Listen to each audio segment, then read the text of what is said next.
Thyroid രോഗികൾക്ക് ക്യാബേജും കോളിഫ്ലവറും ഒക്കെ കഴിക്കാമോ? പലരും പറയുന്നിട്ടുണ്ട് എനിക്ക് തൈറോയ്ഡ് പ്രശ്നമുണ്ട്, അതുകൊണ്ട് ക്യാബേജ്, കോളിഫ്ലവർ, ബ്രോക്കോളി ഒന്നും വേണ്ട എന്നുള്ളത്. സത്യാവസ്ഥ എന്തെന്ന് പറഞ്ഞാൽ തൈറോയ്ഡ് ഹോർമോൺ ശരിയായിട്ട് പ്രവർത്തിക്കുന്നതിന് അയഡിനും സെലീനിയവും ആവശ്യമാണ്.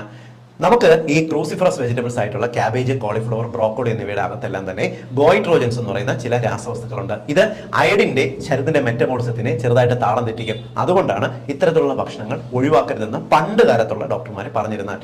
എന്നിരുന്നാല് നമ്മൾ പ്രത്യേകിച്ച് ഇന്ത്യക്കാര്, മലയാളികള് ക്യാബേജ്, കോളിഫ്ലവർ, ബ്രോക്കോളി എല്ലാം ഉപയോഗിക്കുന്നത് ചെറിയ അളവിലാണ്. ഈ പറയുന്ന പഴയകാല ഉപദേശങ്ങളെല്ലാം തന്നെ വെസ്റ്റേൺ കൾച്ചർ അനുസരിച്ചാണ് വന്നിരുന്നത്. അവിടെയെല്ലാം ബ്രോക്കോളിയും ക്യാബേജും എല്ലാം പ്രധാന ഭക്ഷണമായിട്ട്, അതായത് അവർ ഇറച്ചിയോടൊപ്പം എല്ലാം കഴിക്കുന്ന ഒരു പ്രധാന ഭക്ഷണമായിട്ട് ഉപയോഗിച്ചിരുന്നു. അവ വേവിക്കാതെ സാലഡ് ഫോമിൽ അരിഞ്ഞാണ് കഴിച്ചിരുന്നത്. എന്നാൽ നമ്മൾ ഈ ക്യാബേജ്, കോളിഫ്ലവറും നമ്മൾ മലയാളികൾ കഴിക്കുന്നത് ചെറിയ അളവിലാണ്. ആഴ്ചയിൽ പരമാവധി 200 ഗ്രാം എടുക്കും. അതുകൊണ്ട് നമുക്കൊരു പ്രശ്നവുമില്ല. രണ്ടാമത്തത്, നമ്മൾ ഈ ക്യാബേജ്, കോളിഫ്ലവർ എല്ലാം വേവിച്ച് പാകം ചെയ്താണ് കഴിക്കുന്നത്. പാകം ചെയ്യുന്ന സമയത്ത് അതിനകത്തുള്ള ഗോയിട്രോജൻ